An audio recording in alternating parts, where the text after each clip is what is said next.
வணக்கம் மக்களே! தமிழ் காதலியின் ஆடியோ நாவல்கள் உலகத்துக்கு உங்களை அன்போட வரவேற்கிறேன். இது எழுத்தாளர் தமிழ் காதலி சங்கீதப்பிரியா தக்ஷணாமூர்த்தியின் தேவராட்சசனோ தேவரட்சகனோ பாகங்கள் 35, 36 மற்றும் 37. கதையின் குரலாக நான் உங்கள் சங்கீதப்பிரியா தக்ஷணாமூர்த்தி. தேவராட்சசனின் கோட்டையில் தனக்கென ஒதுக்கப்பட்டிருந்த அறைக்குள் இருந்த திரௌபதிக்கு அந்த அறையில் இருப்பதே மூச்சு முட்டுவது போல் ஆகியது. அதற்கு மேல் அங்கு இருக்க பிடிக்காமல் வெளியே செல்லலாம் என்று நினைத்தவள் பூனை நடையிட்டு கோட்டையிலிருந்து வெளியே வந்துவிட்டாள். வந்தவளுக்கு 4 புறமும் மைதானம் போல் இருந்த அந்த இடம்தான் காட்சியளித்தது.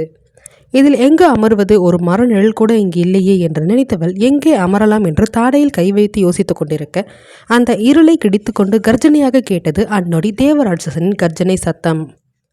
அதில் அதிர்ந்து போனவள், போச்சு மாட்டின, இன்னைக்கு என்ன கொண்டு புதைக்க போறான் என்று பயந்து போனவள் நெஞ்சம் பயத்தில் உறைந்து போக அவனை திரும்பி கூட பார்க்க திறனின்றி அப்படியே நின்று இருக்க அவள் அருகே கைகளை மார்புக்கு குறுக்கே கட்டிக்கொண்டு நெஞ்சை நிமிர்த்தியவாறு தன் சிவப்பு நிற விழிகளால் அவளை தான் எரித்து கொண்டே நின்று இருந்தான் தேவராட்சசன். திரும்புடி என்ற அவனின் மீண்டும் ஒற்றை வரியில் கர்ஜனையாக அவளை அழைக்க அதில் மேலும் உடல் தூக்கி வாரி போட பயத்துடன் திரும்பி நின்றவள் அப்பொழுதும் அவனை நிமிர்ந்து பார்க்கவில்லை.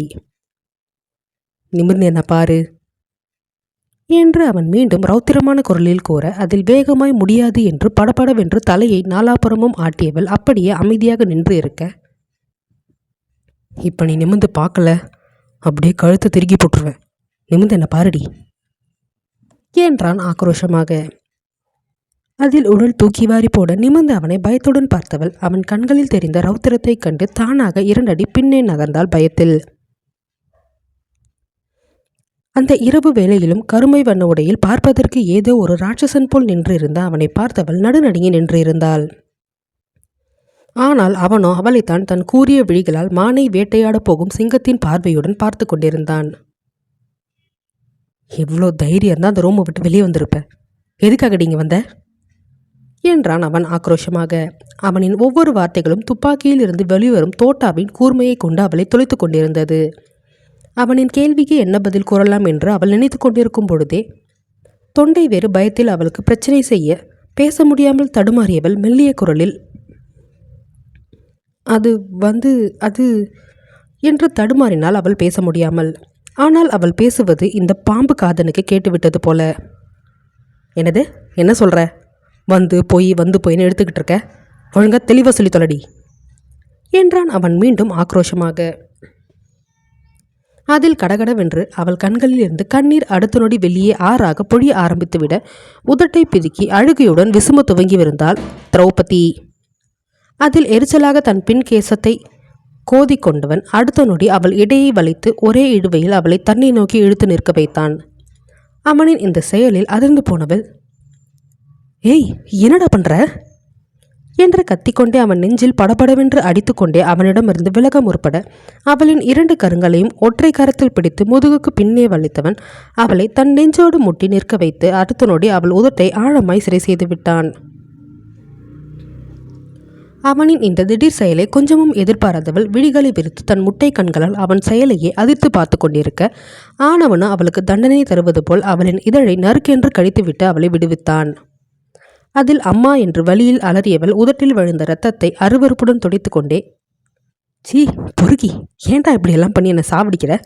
இவ்வளவு நாள் வரைக்கும் என்னை வேற விதத்தில் காயப்படுத்தினவன் இப்போ என் மானத்தை அழிக்கணும்னு முடிவு பண்ணி இப்படியெல்லாம் பண்ணிக்கிட்டு இருக்கியா என்று அவள் அழுகையுடன் கத்த அவள் கூறியதை கேட்டு அடுத்த நொடி அவள் கன்னத்தில் இறங்கி இருந்தது தேவராட்சசனின் இரும்பு கரங்கள். அதில் சுருண்டு கீழே விழுந்தவள் கன்னத்தில் கை வைத்து கொண்டு அழுகையுடன் அவனை நிமிர்ந்து பார்க்க, உன் கற்பை அழிக்கணும்னு நினச்சிருந்தா நான் என்னைக்கோ அதை பண்ணியிருப்பேன்டி. இவ்வளோ நாள் வரைக்கும் உன்னை விட்டு வச்சிருக்க மாட்டேன்.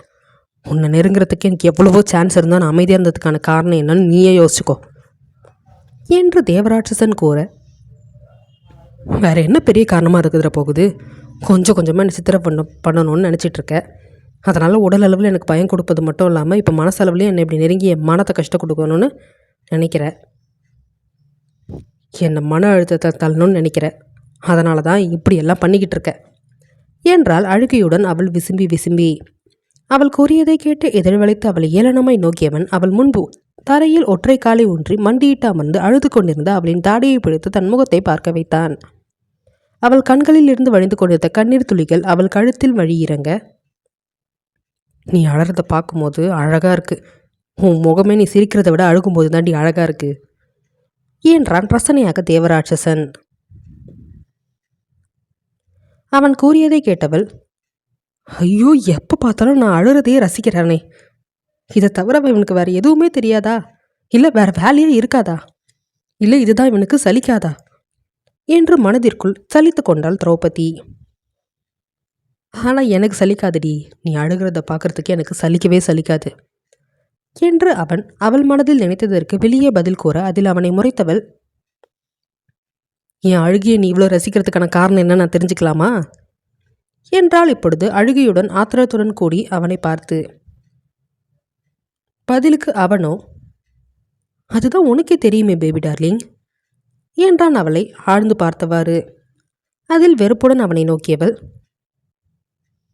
உன்னால் மட்டும்தான் இப்படி எல்லா குணமும், அதாவது கேவலமான எல்லா குணமும் ஒன்று சேர்ந்து அமைஞ்சிருக்கிற மனுஷனாக இருக்க முடியும் என்றாள் அவள் ஆக்ரோஷமாக.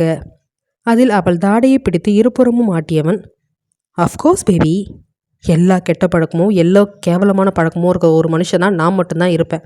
ஆனால் என்னை இப்படி மாற்றினதே உன்னோட அப்பந்தாண்டி, அதனால் நான் இப்படி இருக்கிறதுல தப்பே இல்லை என்று கூறியவன் அவளை பிடித்து தரத்தரவென்று இழுத்துக்கொண்டு கோட்டைக்குள் நுழைந்தான். என்னை விடு, என் கையை விடு, ஏன் தான் இப்படி என்னை டார்ச்சர் பண்ணுறியோ? நான் எங்கேயும் உன்னை விட்டு தனியாக போயிடக்கூடாதா? என்னை இழுத்துக்கிட்டே சுத்துற நீ பண்ணுறதெல்லாம் பார்க்கும்போது உன்னை ஏன் கையாலேயே கொல்லணும்னு எனக்கு கோபம் வருது என்று அவள் பாட்டிற்கு கத்திக்கொண்டே வர அதில் தன் நடையை நிறுத்தியவன் அவள் புறம் திரும்பி அவளை ஒரு பார்வை பார்த்தான். அதில் நடுநடுங்கி விட்டாள் திரௌபதி. அவள் முன்பு ஒற்றை விரலை நீட்டி அவளை ஆழ்ந்து பார்த்தவன், ஏற்கனவே உன்கிட்ட சொல்லிட்டேன், நீ இல்லை எவன் நினச்சாலும் என்னை எதுவும் பண்ண முடியாதுன்னு. நானாக நினச்சா மட்டும்தான் என்னை அழிச்சிக்க முடியும். ஏன்னா இங்கே என்னை அழிக்கிறதுக்கு கூட எவனுக்கும் அந்த அளவுக்கு சக்தி கிடையாதுடி என்று ஆணவம் மிகுந்த குரலில் கூறியவன் மீண்டும் அவளை இழுத்துக்கொண்டு கோட்டையின் உச்சிக்கு செல்ல துவங்கினான். அவளோ அதற்கு மேல் எதுவும் செய்ய இயலாமல் நாய்க்குட்டி போல் அவன் இழுத்து இழுப்பிற்கெல்லாம் செல்ல கோட்டையின் உச்சிக்கு அவளை கொண்டு வந்து நிறுத்தியவன் அவளை ஆழ்ந்து பார்த்தான். அடுத்து இவன் என்ன ஏழரையை கூட்டப் போகிறானோ என்ற பயத்தில் அவள் முகத்தையே அவள் பார்த்து கொண்டிருக்க அப்போதுதான் சுற்றம் இருந்த சூழலை நன்றாக கவனித்தாள் திரௌபதி. கோட்டையின் உச்சியில் நின்று பார்க்கும் பொழுது அந்த தீவை சுற்றி இருக்கும் அந்த கடற்கரையானது அழகாக அவள் கண்களுக்கு காட்சியளித்தது.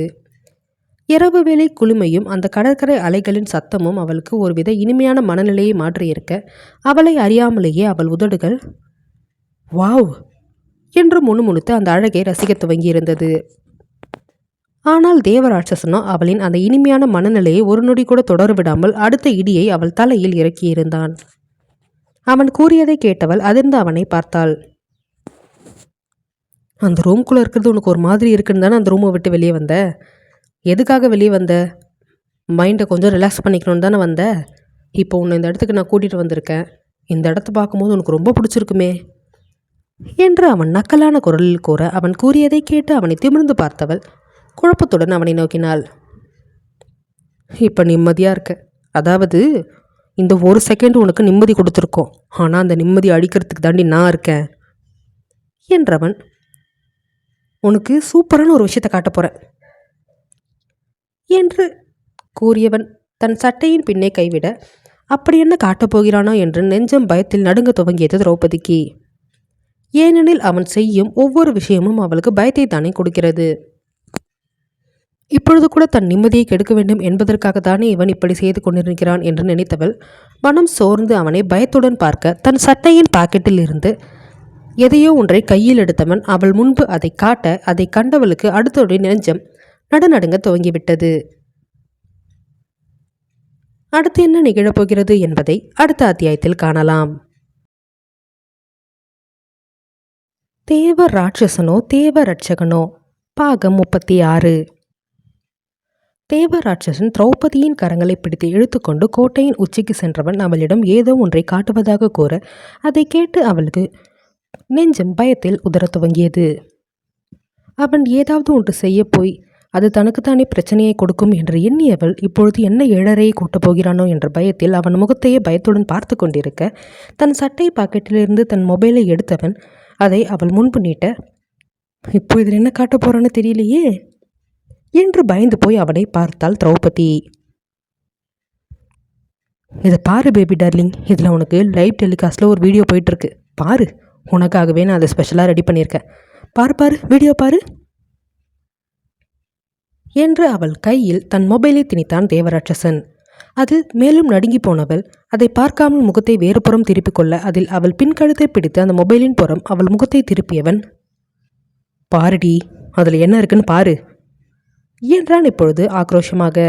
அதற்கு மேல் எதுவும் செய்ய இயலாமல் பயத்தில் அந்த மொபைலை பார்த்தவள் கண்கள் இரண்டும் அதிர்ச்சியில் வெளியே வருபவள் ஆகியது அவளுக்கு. அதில் அவள் தந்தை அவர் அறையில் மருந்து மாத்திரையின் வீரியத்தில் அமைதியாக உறங்கிக் கொண்டிருக்க அவர் இருந்த அறைக்குள் நுழைந்தான் ஒரு முகமூடி அணிந்த மனிதன். அவன் கையில் துப்பாக்கி, கத்தி என அனைத்து ஆயுதங்களும் இருக்க அதை கண்டு அதிர்ந்து போன திரௌபதியோ, ஐயோ அப்பா என்று அதிர்ச்சியில் கத்தினாள். விட்டுடு, என் அப்பாவை விட்டுடு, அவர் எதுவும் பண்ணிடாத, விட்டுடுடா என்று இவள் அலறி துடிக்க அவளின் அலர்கள் எல்லாம் அவனுக்கு கானமாக கேட்டது. இன்னும் நீ அழு பேபி டார்லிங், அதுதானே எனக்கு வேணும். இன்னும் கொஞ்ச நேரத்தில் உன் அப்பனோட கதையவே முடிய போகுது என்று ஆக்ரோஷமாக கூறியவன், பாருடி அதை பாரு, நல்ல கண் குளிர பாரு என்றான் மீண்டும் வெறியுடன். வேணாம் விட்டுடு, அவரை எதுவும் பண்ணிடாத ப்ளீஸ், அவரை விட்டுடு, உன் காலில் விழுந்து கூட கெஞ்சி கேட்டுக்கிறேன், அவரை விட்டுடு என்று அவன் காலிலேயே விழுந்துவிட அவனோ ஈவு இரக்கமின்றி அவள் முகத்தை பார்த்தவன் அந்த வீடியோவை தான் அவள் புறம் வேண்டுமென்றே திருப்பினான். இப்பொழுது அந்த முகமுடி அணிந்த மனிதன் அவள் தந்தையை மிகவும் நெருக்கமாக நெருங்கிவிட இவளுக்கு இதயம் துடிப்பதை நிறுத்துவது போல் ஆகியது. வேண்டாம், எதுவும் பண்ணாதீங்க, வேண்டாம், என் அப்பாவை விட்டுடுங்க என்று அவள் முகமூடி அணிந்த அந்த நபரிடம் தொலைபேசி வாயிலாக அவள் கத்தி கொண்டிருக்க தேவராட்சசனோ, நீ என்ன கத்தினாலும் அவனுக்கு கேட்காது பேபி டார்லிங். உன் வீட்டில் உன் அப்பனுக்கு மட்டும் இல்லை, உன் மாமனுக்கும் தெரியாமல் என்னோடய ஆட்கள் இருக்காங்க. உன் வீட்டில் என்ன நடக்குதுங்கிறது எனக்கு தெரிஞ்சுக்கிட்டே இருக்கும். இப்போ நடக்க போகிறத மட்டும் வேடிக்கை பாரு என்றவன் அந்த மொபைலின் புறம் திரும்ப அதற்குள் தன் கையில் வைத்திருந்த கத்தியால் அவரை ஓங்கி குத்திவிடுவது போல் ஓங்கி தன் கரங்களை கொண்டு சென்றான் அந்த முகமுடி மனிதன். அதில் விழுந்த புறம் கத்தி பயந்து கண்களை இறுக மூடிக்கொள்ள சிறிது நேரம் எந்த சத்தமும் வரவில்லை. அதில் இதயம் துடிதுடிக்க மெல்ல விழிகளை திறந்து பார்த்தவள் அந்த வீடியோவை பார்க்க அந்த நபரோ எதுவும் செய்யாமல் அமைதியாக அவள் தந்தை அருகே நின்று கொண்டிருந்தான். அதை கண்டவளுக்கு தன் தந்தைக்கு எதுவோ ஆகிவிட்டதோ என்ற அதிர்ச்சியில் கண்களை பிரிந்து, ஆனால் நல்ல வேளையாக அவருக்கு எதுவும் ஆகவில்லை. அதில் தன் நெஞ்சில் கை வைத்து பெருமூச்சு விட்டவள் திரும்பி ஆக்ரோஷமாக தேவராட்சசனை பார்க்க அவனோ அவளை தான் விழிகளை கூட சிமிட்டாமல் ரசனையாக பார்த்து கொண்டிருந்தான். என்னடா, எனக்கு உயிர் பயத்தை காட்டுறியா? என் அப்பாவை கொன்னுடுவேன்னு சொல்லி என்னை மிரட்டி கொஞ்சம் கொஞ்சமாக என்னை கொல்லணும்னு முடிவு பண்ணிட்டியா என்று ஆக்ரோஷமாக அவன் சட்டையை பிடித்து அவள் பெரி பிடித்தவள் போல் கத்த அவள் கரங்களை தன் ஒற்றை கரத்தால் அடக்கியவன், ஆமாம் பேபி, உன்னை கொஞ்சம் கொஞ்சமாக கொல்லணும்னு முடிவு பண்ணியிருக்கேன் என்றான் ரசனையுடன். அதில் மேலும் அவள் அருவருத்து அவனை பார்க்க அந்நேரம் தொலைபேசியில் சத்தமாக கேட்டது சாணக்கியனின் குரல். டேய், யார்டா நீ என்று தன் மாமன் அருகே நின்றிருந்த அந்த முகமூடி மனிதனை பார்த்து சாணக்கியன் கத்த அதில் திரௌபதிக்கு போன உயிர் திரும்பி வந்தது போல் ஆகியது. இனி தன் மாமனை தன் தந்தையை எப்படியாவது காப்பாற்றி விடுவான் என்று தைரியம் அவளுக்கு வந்துவிட அதில் வெற்றி கழுப்பில் தேவராட்சசனை பார்த்து திரௌபதி ஏளனமாக சிரித்தாள். என் மாமா கிட்ட உன் ஆள் மாட்டிக்கிட்டான், அவ்வளோதான், அவன் கதை முடிஞ்சுது. இதுக்கப்புறம் உன்னை பற்றின எல்லா விஷயத்தையும் என் மாமா அவன்கிட்ட சொல்லிடுவான். ஏன்னா என் மாமா அவன் வாயிலிருந்து அவரோட ஸ்டைலில் எல்லா விஷயத்தையும் வாங்கிடுவார். அதுக்கப்புறம் இருக்குடா உனக்கு, கண்டிப்பாக என் மாமா இங்கே வருவார், என்னை இங்கேருந்து கூட்டிகிட்டு போவார் என்று அவள் ஆக்ரோஷமாக வெறிப்பிடித்தவள் போல் கூற அவள் கூறியதை கேட்டு ஏதோ மிகப்பெரிய நகைச்சுவையை கேட்டது போல் அந்த கோட்டையே அதிரும் வகையில் வானை நோக்கி சிரிக்க ஆரம்பித்திருந்தான் தேவராட்சசன். அவனின் சிரிப்பில் அவள் அவனை புரியாமல் பார்க்க சிரிப்புடனே அவளை பார்த்தவன், என்ன பேபி டார்லிங், பெரிய பெரிய வசனம்லாம் பேச ஆரம்பிச்சிட்ட. எப்படி உன் மாமா என்னை கண்டுபிடிச்சிங்க வருவானா? உன்னை இங்கேருந்து காப்பாற்றி கூட்டிகிட்டு போவானா? இந்த வருஷத்துலேயே மிகப்பெரிய காமெடி இதுதான். பெஸ்ட்டு காமெடிக்கான அவார்டை உனக்கு தான் கொடுக்கணும் என்று அவன் அவளை பார்த்து ஏளனமாய் சிரித்தவாறு கூற, டேய் என்று ஆக்ரோஷமாக கத்தியவாறு அவன் சட்டையை மீண்டும் பிடித்தாள் திரௌபதி. அதில் அவள் கையை பிடித்து அவள் முதுகுக்கு பின்னாக முறுக்கிவிட்டவன் அவள் வழியில் அலறுவதையெல்லாம் முகத்தில் எவ்வித உணர்வையும் காட்டாமல் பார்த்தவாறு, மேலே கை வைக்கிற அளவுக்கு உனக்கு தைரியம் வந்துடுச்சா? இந்த கை இருந்தால் தானடி இப்படியெல்லாம் பண்ணுவ, அந்த கையே இல்லாமல் போயிடுச்சுன்னா அப்புறம் எப்படி இந்த மாதிரி எல்லாம் நீ செய்வ என்று அவன் கண்களில் வெறி மின்ன ஆக்ரோஷமாக அவன் கூற, ஏற்கனவே உயிர் போகும் கைவலியில் துடித்து கொண்டிருந்தவள் அவன் கூறியதை கேட்டு மேலும் அதிர்ந்து போனாள். அதில் மேலும் அவள் கரங்களை இன்னும் அழுத்தமாய் முறுக்க, இந்த முறை வாய்விட்டே மீண்டும் வலியில் கதற ஆரம்பித்து விட்டாள் திரௌபதி. இங்கே பாரு, இதை பாருடி என்று பின்பக்கமாக இருந்து அவள் முன்பு தன் கரங்களை நீட்டி தொலைபேசியை மீண்டும் காட்டினான் தேவராட்சசன். அதில் அந்த முகமூடி அணிந்த மனிதன் லாபகமாக சாணக்கியனை தாக்கிவிட்டு அந்த அறையிலிருந்து வெளியேறி தப்பி ஓடிவிட்டான். அதை கண்டவளுக்கு நெஞ்சம் தூக்கி வாரி போட்டது. அப்படியென்றால் அந்த மனிதன் தன் மாமனின் கையில் சிக்கவில்லையா என்று நினைத்தவளுக்கு மேலும் மனம் கவலையில் சோர்ந்து போனது.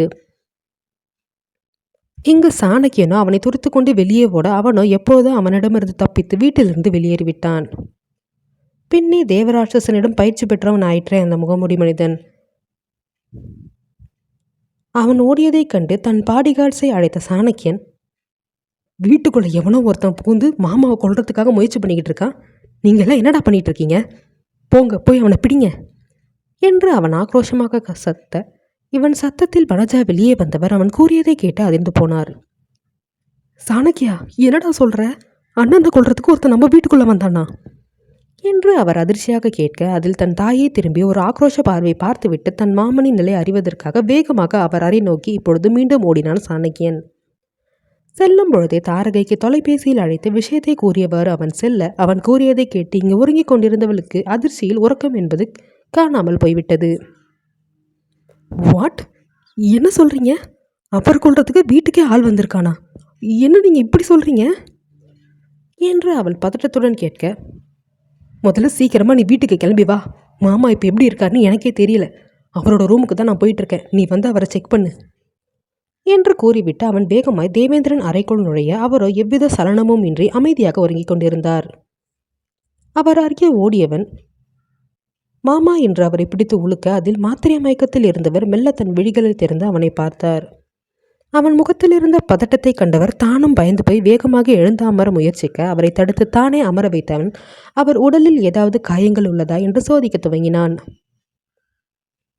என்னடா, என்னாச்சு, அர்த்தராத்திரியில் இங்கே என்னோட ரூம்ல நீ என்ன பண்ணிக்கிட்டு இருக்க என்று அவர் புரியாமல் கேட்க, மாமா உங்களுக்கு ஒன்றும் இல்லையே, அவன் உங்களை ஏதாவது பண்ணிட்டானா என்றான் சாணக்கியன் பதட்டமாக. அவன் கூறியதை கேட்டு புரியாமல் தேவேந்திரன் முடிக்க, வனஜாவோ வேகமாக உள்ளே ஓடி வந்தவர், ஏன் அண்ணா, உன்னை கொல்றதுக்காக உன்னோட ரூம்கே ஒருத்தன் வந்திருக்கான், அது கூட தெரியாம தூங்கிட்டு இருப்ப என்றார் பயத்துடன் உளறலாக. அவர் கூறியதை கேட்டு தேவேந்திரன் அதிர்ந்து சாணக்கியனை பார்க்க, அவனோ இன்னும் அவர் உடலை ஆராய்வதில் தான் கவனம் செலுத்தி கொண்டிருந்தான். அடுத்து என்ன நிகழப்போகிறது என்பதை அடுத்த அத்தியாயத்தில் காணலாம்.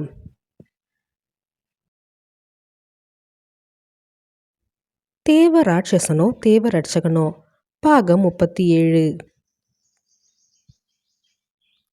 தேவேந்திரன் சாணக்கியனை புரியாமல் பார்த்து கொண்டிருக்க, அவனின் பதட்டத்தை கண்டு குழம்பி போனவர் அந்த நேரம் வனஜாவும் வீட்டிற்குள் வருவதைக் கண்டு, என்னதான் ஆச்சு உங்க எல்லாருக்கும், ஏன் எல்லாரும் இப்படி இவ்வளோ பதட்டமாக இருக்கீங்க, என்ன பிரச்சனைனாலும் என்கிட்ட வாயை திறந்து சொல்லலாம்ல, அப்போ தானே எனக்கும் என்ன ஏதுன்னு தெரியும், என்னையும் இப்படி பதட்டமாக வைக்காதீங்க என்று அவர் கோபமாக கேட்க, தன் அண்ணனை நெஞ்சில் கை வைத்து பெரிய பெரிய மூச்சுக்கள் விட்டவாறே வனஜா நோக்கியவர், ஏன்னா உன்னோட ரூம்குள்ளே வந்து உன்னை கொல்றதுக்காக ஒருத்தன் முயற்சி பண்ணியிருக்கான், அது கூட தெரியாமல் தூங்கிட்டு இருந்திருக்க, இவ்வளவு பொறுப்பு இல்லாமல் இருப்ப நீ, அப்படி என்ன உனக்கு தூக்க வேண்டி கிடக்கு என்றார் சற்று பயத்துடனும் கோபத்துடனும். அவர் கூறியதை கேட்டு அதிர்ந்து போனார் தேவேந்திரன். வாட், என்ன கொல்றதுக்கு ஒருத்தன் என்னோட ரூம்குள்ளே வந்திருந்தானா, என்ன சொல்கிற வனஜா நீ, அப்படி யார் வந்திருந்தாங்க என்று சற்று பதட்டத்துடன் அவரும் கேட்க, சாணக்கியன் தன் தாயை கோபமாக முறைத்தவன், இந்த விஷயத்தை அவர்கிட்ட எப்படி எடுத்து சொல்லணுமோ அப்படி கூட சொல்ல தெரியாதா உங்களுக்கு, எதுக்கு லூஸ் மாதிரி நீங்கள் வளர்றீங்க என்றான் கோபமாக தன் தாயிடம். அதில் தன் மகனை கோபமாக முறைத்த வனஜா, ஏண்டா, நானே ஒருத்தன் இவ்வளோ பாதுகாப்பையும் மீறி நம்ம வீட்டுக்குள்ளே நுழைஞ்சிருக்காங்கிற பயத்தில் இருக்கேன், நீ என்னன்னால என்ன திட்டிக்கிட்டு இருக்க, முதல்ல உன்னை தாண்டா அடிக்கணும், என்னடா செக்யூரிட்டி சிஸ்டம் வச்சுருக்க நீ, எல்லாருமே இவ்வளோ மோசமானவங்களா இருக்காங்க, எவனோ ஒருத்தன் அண்ணனை கொல்றதுக்கு நம்ம வீட்டுக்குள்ளேயே வந்திருக்கான், அதை கூட கவனிக்காமல் இருந்திருக்காங்க, முதல்ல இவனுங்க எல்லாரையும் வேலையை விட்டு தூக்கிட்டு வேற ஆளுங்களை போடு என்றார் வனஜா கோபமாக. அதில் தன் தாயிடம் பேச விரும்பாமல் தேவேந்திரன் புறம் திரும்பியவன் அவர் இன்னும் பதட்டமாக இருப்பதை உணர்ந்து அவர் கரங்களை இறுகு பிடித்து கொண்டு, இந்த ஒரு தடவை என்னை மன்னிச்சிடுங்க மாமா. நான் கவனக்குறைவாக இருந்ததுனால தான் இந்த மாதிரி ஒரு அசம்பாவிதம் நடந்து போச்சு. இனி இது நடக்காமல் நான் பார்த்துக்கிறேன் என்று அவன் தலையை தொங்க போட்ட வண்ணம் மெல்லிய குரலில் கூற, அவன் கூறியதை கேட்டு அவனை அழுத்தமாய் பார்த்த தேவேந்திரன் அவன் தாடையை பிடித்து தன் முகத்தை பார்க்குமாறு நிமிர்த்தினார் அவன் முகத்தை. அப்போதும் அவன் அவர் முகத்தை பார்க்க முடியாமல் விழிகளை அங்குமிங்கும் சுற்றி தடுமாறி கொண்டிருக்க, அதில் அவன் குற்ற உணர்ச்சியில் உள்ளான் என்பதை நன்றாக அறிய முடிந்தது அவரால். அதில் மனம் கலங்கி போனவர், லிசன் சாணக்கியா, இதில் உன்னோட தப்பு எதுவுமே கிடையாது. நீ உன்னோட சக்திக்கும் மீறி என்னை ரொம்ப நல்லா கவனமாக பார்த்துக்கிற. இது ஏதோ ஒரு சின்ன விஷயம், இதுக்கு எதுக்கு நீ இவ்வளோ வருத்தப்படுற? உன் மேலே எந்த தப்பும் இல்லைடா. முதல்ல உன் மேலே நீயே பழைய தூக்கி போட்டுக்காத என்று அவனை சமாதானப்படுத்தும் வகையில் அவர் கூற, அதை கேட்டு கோபம் கொண்ட வனஜாவோ, என்ன நான் இப்படி பொறுப்பே இல்லாமல் பேசுகிற? இது சின்ன விஷயமா உனக்கு? கொஞ்சம் விட்டுருந்தா உன் உயிரே போயிருக்கும். இதெல்லாம் யாரால? இவனால தானே. இவன் கவனமாக இருந்திருந்தா இந்த பிரச்சனையே வந்திருக்காதுல்ல. இவனுக்கு நினப்பு எல்லாம் அந்த திரௌபதி மேலேயே தான் இருக்குது. இவன் கண்ணுக்கு நம்ம யாரும் இப்போ தெரியறதே இல்லை. வெறி பிடிச்சு தெரியறான் இவன் என்று வனஜா கோபமாய் கத்த, வாயை மூடு வனஜா. முதல்ல நம்ம பிள்ளைங்க நம்மளுக்கு பாதுகாப்பாக இருக்கிறதையே நம்ம நினச்சி சந்தோஷப்படணும். அவங்கள டீமோட்டிவேட் பண்ணக்கூடாது. இவன் இந்த அளவுக்கு என் மேலே பாசம் வச்சுருக்கிறதே எனக்கு மனசுக்கு நிம்மதியை கொடுக்குது. நான் ஒரு ஆம்பளை பிள்ளையை பெற்று வளர்த்துருந்தா கூட அவன் இப்படி என்னை பார்த்துக்குவானான்னு எனக்கு தெரியல. திரௌபதிக்கு அப்புறமா இந்த உலகத்தில் நான் அதிகமாக என் மேலே கேர் பண்ணிக்கிறது சாணக்கியந்தான், நீ கூட கிடையாது. தேவையில்லாமல் அவனை பற்றி குறை சொல்லி என்கிட்ட வாங்கி கட்டிக்காத. முதல்ல நீங்கள் இருந்து கிளம்பு என்றார் ஆக்ரோஷமாக தேவேந்திரன். தன் மாமன் பேசியதை கேட்டு மனம் நெகிழ்ந்து போன சாணக்கியன் அப்படியே அவர் மடியில் முகம் புதைத்து கொண்டான். என்னை மன்னிச்சிடுங்க மாமா. இவ்வளோ நாள் ஆகி உங்கள் பொண்ணை கண்டுபிடிச்சி கொடுக்காத ஒரு கையால் ஆகுதவனா நான் இருக்கேன். நீங்கள் என் மேலே வச்சிருக்க நம்பிக்கையாக சீக்கிரமாக நான் திரௌபதியை கண்டுபிடிச்சி உங்கள் கையில் ஒப்படைப்பேன் என்று அவன் ஆழ்ந்த குரலில் கூற, அவன் தலைமுடியை கோதியவாறு சிறிதாக புன்னகைத்த தேவேந்திரன், என் பொண்ணு என் கூட இல்லைனாலும் இவ்வளோ நாள் நான் உயிரோட வாழ்கிறதுக்கு ஒரே காரணம் நீதாண்டா. நீ பிறந்ததுலேருந்து உன்னை தூக்கி வளர்த்தவன் நான். இப்போ வரைக்கும் நீ என் கைக்குள்ளே தான் இருக்க. திரௌபதி கூட நாளைக்கு கல்யாணம் ஆகி இன்னொரு வீட்டுக்கு போயிடுவா. ஆனால் நீ தான் கடைசி வரைக்கும் என் கூட இருப்ப என்று தேவேந்திரன் நெகிழ்ச்சியாக கூற, உங்களோட பாச போராட்டத்தெல்லாம் முடிச்சிட்டிங்கன்னா நான் உள்ளே வரலாமா என்று அந்நேரம் ஒரு குரல் சிரிப்புடன் கேட்க, யார் என்று அனைவரும் திரும்பி பார்க்க அங்கு நின்று கொண்டிருந்தாள் தாரகை. அவள் குரலை வைத்து வந்திருப்பது அவள்தான் என்பதை உணர்ந்து கொண்ட சாணக்கியன் அவளை நிமிர்ந்து பார்க்கவில்லை. அதை கவனித்துவிட்ட தாரகை தேவேந்திரன் குரலில் அவர் புறம் திரும்பினாள். வாடாமா, வா வா. என்ன இந்த நேரத்துக்கு வந்திருக்க? எதுக்கு அனுமதி எல்லாம் கேட்குற? நீ பாட்டுக்கு உள்ள வர வேண்டியது தானே. இது உன்னோட வீடு என்று தேவேந்திரன் அவளிடம் கூற, இப்படி போகிறவங்க வரவங்களுக்கெல்லாம் இடம் கொடுத்துட்டு இருந்தீங்கன்னா இது வீடாக இருக்காது அண்ணா, சத்திரமாக தான் மாறிடும் என்றார் வனஜா தாரகையை கோபமாக முறைத்தவாறு. அவர் கூறியதை கேட்டு அவர் புறம் திரும்பி அவரை ஒரு தீப்பார்வை பார்த்தாள் தாரகை. அதில் பயந்து போய் தன் பார்வையை வேறு புறம் திருப்பிக் கொண்டு முகத்தை திருப்பிக் கொண்டார் வனஜா. ஆனால் சாணக்கியனோ தன் தாய் கூறியதை கேட்டு வேகமாக தேவேந்திரன் மடியிலிருந்து எழுந்தவன், கொஞ்ச நேரம் கூட அவங்க வாய் மூடாதா? அப்படியே பேசுறதா இருந்தாலும் எதுவும் நல்ல விஷயமா பேசாதா? லூசு மாதிரி பேசிட்டு இருக்கீங்க. அது என்ன வாயா இல்லை தேல் கொடுக்கா? உங்களை எல்லாம் என்னதான் பண்ணுறதுன்னு எனக்கு புரியல என்று அவன் கோபமாய் கூற, தாரகையோ, விடுங்க சார், நான் வேலை வெட்டி இல்லாதவங்களோட பேச்செல்லாம் கேட்குறதே கிடையாது. அதெல்லாம் பெருசாக எடுத்துக்கிறதும் கிடையாது. எனக்கு என்னோடய வேலையும் நிறைய இருக்குது. இதில் இவங்க பேசுறதெல்லாம் கேட்டுட்டு இருந்தேன்னா எனக்கு தேவையில்லாத தலைவலி என்று அவள் இயலனம் வழிந்தோடும் குரலில் கூற, அவள் கூறியதை கேட்டு கண்களாலேயே அவளை எரித்து விடுவது போல் பார்த்தார் வனஜா. ஆனால் உன் பார்வை எல்லாம் என்னை எதுவும் செய்யாது என்பது போல் அவரை எதிர்பார்வை பார்த்துவிட்டு தேவேந்திரனை நெருங்கியவள், கொஞ்சம் இப்படி எழுந்து வாங்க. விட்டா அவர் மடியிலே உட்காந்துக்குவீங்க போல. உடம்பு சரியில்லாதவர்கிட்ட இப்படியா உங்கள் சேட்டையை பண்ணுறது என்று கூறியவாறு அவள் சாணக்கியன் கரத்தை பிடித்து இழுக்க, அவளின் தொடுகையில் உடல் சிலிர்த்தது சாணக்கியனுக்கு. உடனே தன்னை சமன்படுத்தி கொண்டவன் வேகமாய் அவள் கரங்களை நாசுக்காக விலக்கிவிட்டு அங்கிருந்து எழுந்து கொள்ள, அவளின் செயலில் அவளை ஆழ்ந்து ஒரு பார்வை பார்த்துவிட்டு தேவேந்திரன் அருகே அமர்ந்தாள் தாரகை. ஆனால் அவள் தொட்ட இடம் இன்னும் அவனுக்கு குறுகுறுப்பாகத்தான் இருந்தது. தேவேந்திரனின் உடலில் எங்காவது காயம் இருக்கிறதா என்று இப்பொழுது தாரகை சோதனை செய்ய ஆரம்பிக்க, அவளின் செயலில் சிரித்த தேவேந்திரன், நீ பண்ண வேலையை தான் கொஞ்ச நேரத்துக்கு முன்னாடி அவன் பண்ணான். இதுக்கு தான் இந்த அர்த்தராத்திரியில் இங்கே வந்திருக்கியா? எனக்கு எந்த காயமும் ஆகலம்மா, நான் நல்லா தான் இருக்கேன் என்று அவளை சமாதானப்படுத்தும் வகையில் தேவேந்திரன் கூற, இல்லை சார், அப்படி நினச்சி மட்டும் நம்ம விட்டுறக்கூடாது. வந்தவன் உங்களை கொல்லணுங்கிற மோட்டிவோட தான் வந்திருக்கான். அப்படி இருக்கும்போது நம்ம கொஞ்சம் கவனமாக தான் இருந்தாகணும் என்றவள், ஒருவேளை வந்திருந்த கொலைகாரன் ஏதாவது அவர் உடலில் மருந்துகளை செலுத்தி இருக்கிறானா, ஊசி போட்டது போல் ஏதாவது தடம் தெரிகிறதா என்று ஆராய்ந்தாள். அப்படி எதுவும் இல்லை என்ற பின்புதான் சற்று ஆசுவாசமாக உணர்ந்தாள் அவள். பின்பு அவர் உடல்நிலையை பரிசோதனை செய்ய சாணக்கியன் அமைதியாக நின்று அவள் செய்வதையெல்லாம் பார்த்து கொண்டிருந்தான். ஆனால் அவன் கண்கள் அவளை விட்டு அகலவில்லை. அடுத்து என்ன நிகழப்போகிறது என்பதை அடுத்த அத்தியாயத்தில் காணலாம்.